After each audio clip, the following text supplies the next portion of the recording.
रणवीर इलाहाबादिया, जिन्हें beer biceps के नाम से भी जाना जाता है, हाल ही में एक विवाद के केंद्र में आ गए हैं, जिसके चलते उन्हें सोशल मीडिया पर भारी विरोध का सामना करना पड़ रहा है।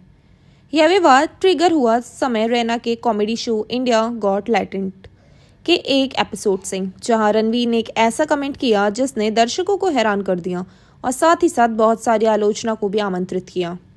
विवाद की शुरुआत आखिर कैसे हुई? समय रैना के शो इंडियाज गॉट टैलेंट के नए एपिसोड में रणवीर इलाहाबादिया ने एक प्रतियोगी से एक ऐसा सवाल पूछा जिसने सोशल मीडिया पर तूफान ला दिया। उन्होंने पूछा, क्या आप रोज अपने माता पिता को करते हुए देखना चाहोगे या एक बार जुड़कर उसे हमेशा के लिए बंद कर देना चाहोगे? यह सवाल दर्शकों के बीच गुस्से और नाराजगी का कारण बना, जिसके कारण सोशल मीडिया पर जमकर बवाल मचा।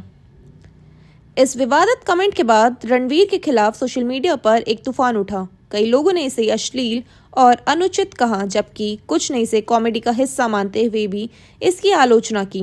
विवाद के बाद महाराष्ट्र के मुख्यमंत्री देवेंद्र फडणवीस ने भी इस पर टिप्पणी करते हुए कहा कि इस तरह के अभद्र टिप्पणियों के लिए कार्रवाई की जानी चाहिए।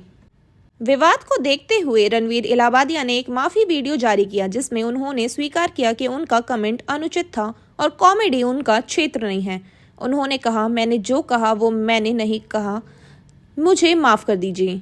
इस माफ़ी के बावजूद बहुत से लोगों ने इसे स्वीकार नहीं किया और मांग की कि उन्हें खिलाफ कार्रवाई की जाए और एफआईआर दर्ज की जाए। विवाद के बाद मुंबई पुलिस ने शो के स्टूडियो में जाकर जांच शुरू की। इस मामले में एक शिकायत दर्ज की गई, जिसमें रणवीर इलाहाबादिया, समय रैना, अपूर्वा मखीजा और शो के आयोजकों के खिलाफ अभद्र भाषा का उपयोग करने का आरोप लगाया गया। राष्ट्रीय मानवाधिकार आयोग ने भी इस विवाद का संज्ञान लिया और यूट्यूब को नोटिस जारी किया कि विवादित वीडियो को हटाया जाए। इस घटना ने सोशल मीडिया के प्रभाव और जिम्मेदारी को उजागर किया। रणवीर के खिलाफ चल रही नाराजगी को देखते हुए कई लोगों ने उनके द्वारा बनाए गए कंटेंट की समीक्षा की और उनकी पिछली टिप्पणियों को भी खंगाला।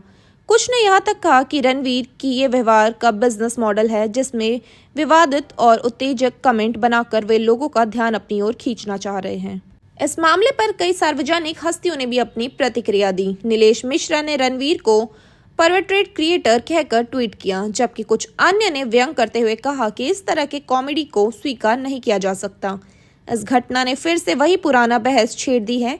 कहाँ तक कॉमेडी की स्वतंत्रता होनी चाहिए और क्या कुछ भी बोलने की आज़ादी होनी चाहिए, भले ही वह किसी भी भावनाओं को ठेस पहुंचाता हो।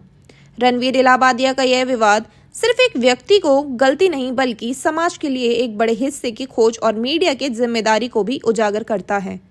इसने यह सवाल भी उठाया कि क्या हमारा समाज वास्तव में कॉमेडी को पचा सकता है, जो किसी की भी नीचता और संबंधों को आघात पहुंचाती हो।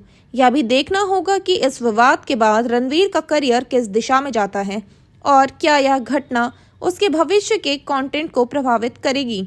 इस विवाद ने साबित किया कि शब्दों की शक्ति सच में असीमित होती है और जो लोग सोशल मीडिया पर बड़ा प्रभाव रखते हैं, उन्हें अपने शब्दों और कार्यों के प्रति अधिक सहज होना चाहिए। जैसे जैसे समय बीतेगा यह विवाद शायद कम हो जाएगा, लेकिन इससे जो सवाल उठाए हैं वे लंबे समय तक हमारे साथ रह सकते हैं। ऐसे ही दिलचस्प खबरों के साथ जुड़े रहने के लिए हमारे न्यूज़ चैनल को सब्सक्राइब करिए।